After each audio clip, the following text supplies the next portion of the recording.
Me and Dad are on a road trip with the truck and trailer. We left about half an hour ago. We're going to pick up a new bean platform. Our current one is pretty used, and Dad's been looking at them for a couple of years now. A little over 5 hours away.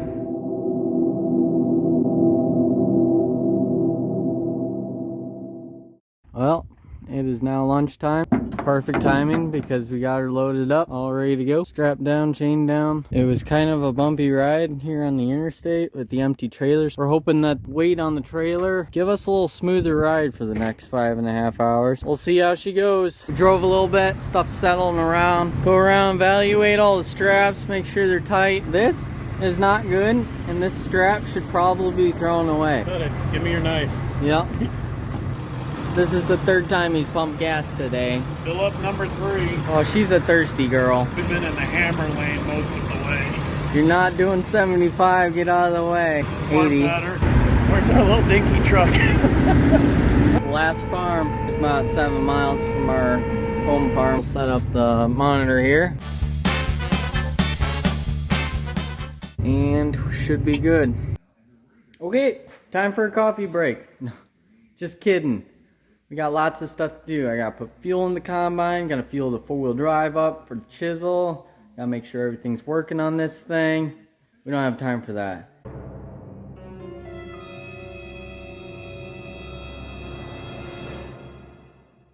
Gotta go. Finished beans last night. So we're cleaning up the 220 we finished. It's done its job. It was the last piece of equipment that Grandpa Ron, or my dad, and I bought at an auction down in Dixon, Illinois. I still kind of remember the auction, where this thing's set, and the layout of the auction, but it's been a good head for us. It's time for it to go down the road, and probably going to leave the Iski farm. So a little bit sad, but progress means that I guess things are growing and going. So, needless to say, Dad's getting a little sentimental about his stuff. Stuff is just stuff. There's more to life than stuff. So there's a lot of stuff. But it's not the stuff.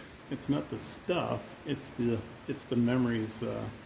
The memories behind the stuff. Got the accelerator hooked up to the 4-wheel drive. Go home, hook the case up to the chisel. We got some chiseling to do so we can run 2 pieces of tillage equipment at the same time. We had chisel hooked up to the case before. It pulls a little hard. Don't have the traction. Lack a little horsepower, but it'll work.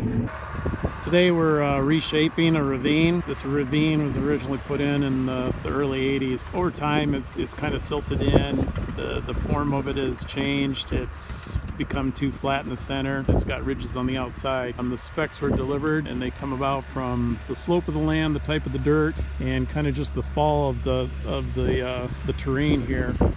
So we're 30 foot wide, and over that 30 foot there's a foot drop in the center, and that's to allow that water to run in a fashion that it doesn't basically make a ditch again. So we're done reshaping this. We'll have to reseed it down with some good grass, and hopefully in between that we don't end up with a bunch of torrential downfall of rain and wash it all away. But anyway, that's what we're doing today.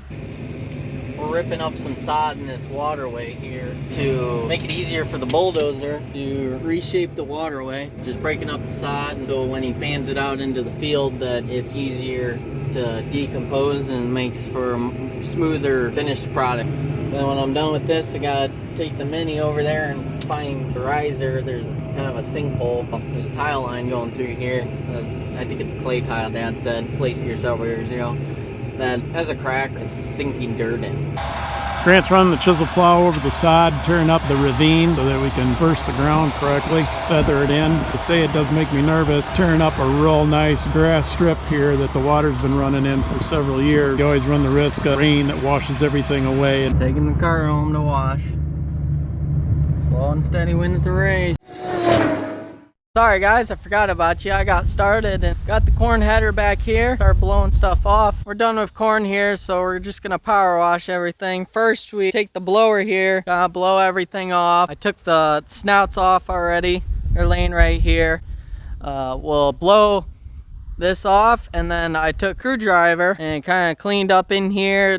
Kind of dirt and corn and debris and trash gets built up in there. So first I blow that off, and then take the screwdriver, pick it out, And I'll blow it off again and kind of get everything blown off and all the dust and leaves taken off first. And then I'll take the power washer and kind of clean this stuff up here a little bit.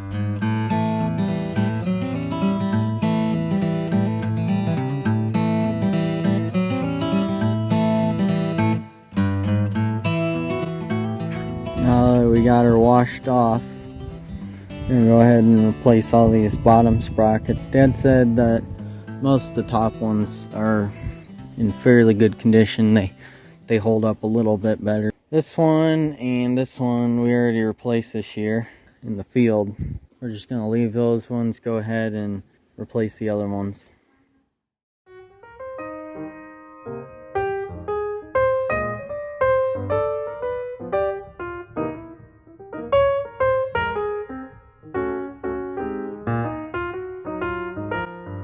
Okay, this is what the corn crib looks like. Come on up. The corn comes up this elevator, brings it all the way up there, then it brings it down, and it goes down into the bin. And this is how Gage gets down. Oh yeah, I get like right here, and I put my arms like this and go down.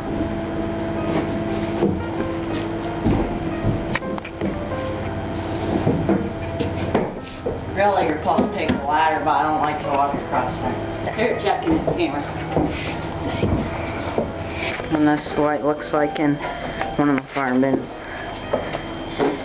That's your hole to drop down the corn. There's some more. And there's Jet.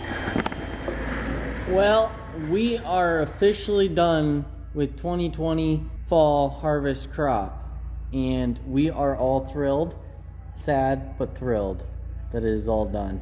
We are fortunate enough to finish everything up. Now some tillage work, and then wash equipment up and do some winter repairs, and then do it all over again. Thanks for watching. This is Iskey Farms. Do not forget to hit that like button and subscribe if you like what you see.